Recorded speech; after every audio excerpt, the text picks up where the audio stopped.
Okay, so now we just need to practice this skill.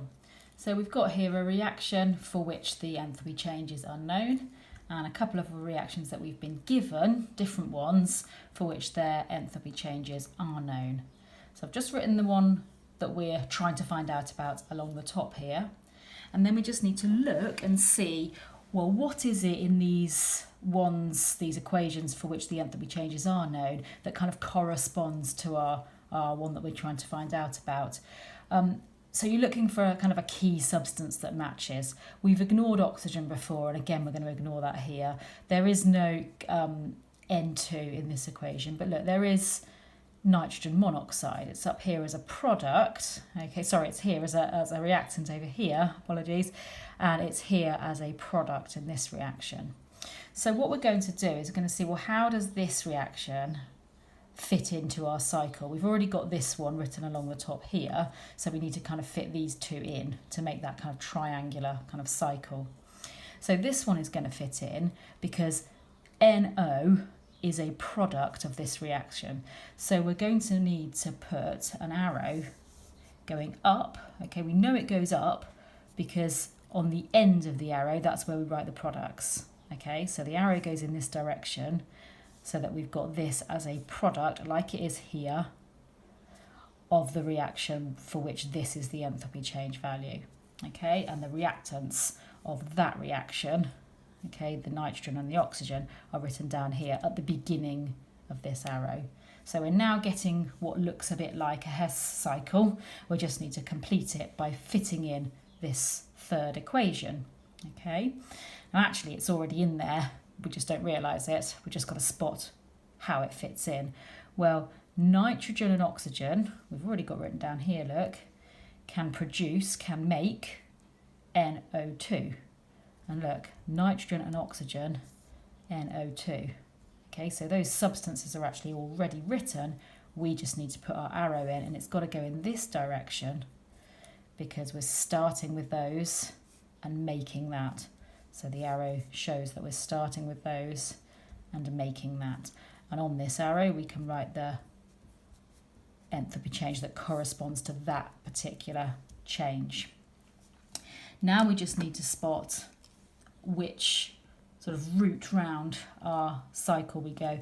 This is the start because this has only got arrows going out of it, and this is the end because it's got arrows going into it only. So our two routes are route 1 and route 2. And we remember that route 1 is equal to route 2 in terms of its enthalpy changes. So we've got 180.5, that's this one, plus our delta HR is going to be equal to the 66.4. And if you rearrange that to get delta HR, you get minus 114.1. Okay, notice I didn't multiply these by anything because these values correspond to the balancing that's in this equation. Okay, so if we look at what we've got in here, it actually, that 180.5 was for producing 2 lots of NO, and that's what we're producing in here. Okay, because that value corresponds to that equation and the balancing matches. Okay, same for this one. This 66.4 corresponds to making 2 lots of NO2 because we're told that it does by when they wrote that. And that's what we're making here. So no need to do anything different to the number or scale it up or multiply it by anything. Okay. Now, the good thing about this for you guys is that actually you don't need to be able to construct these cycles. You just need to be able to use them. So if you're given one of these, you need to know how to do the calculation, but they actually won't expect you to make your own. Okay, but I think it's useful to see it.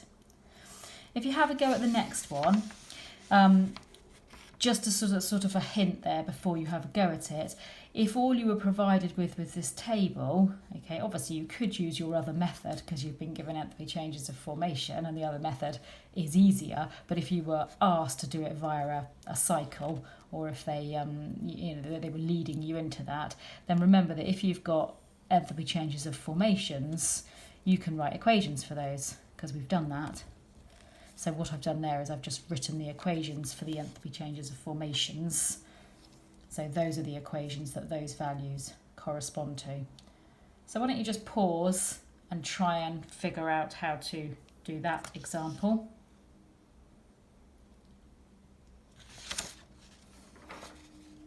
And there's the answer to that one. Now for this one, just to point out that here, look, there's a 2 there, but because this is a formation, that number corresponds to making 1 mole of CO2. So for this one, we would need to multiply that number by 2 and then do that in our calculation. Okay, so the roots here were that one, it's root 1, and that one, root 2.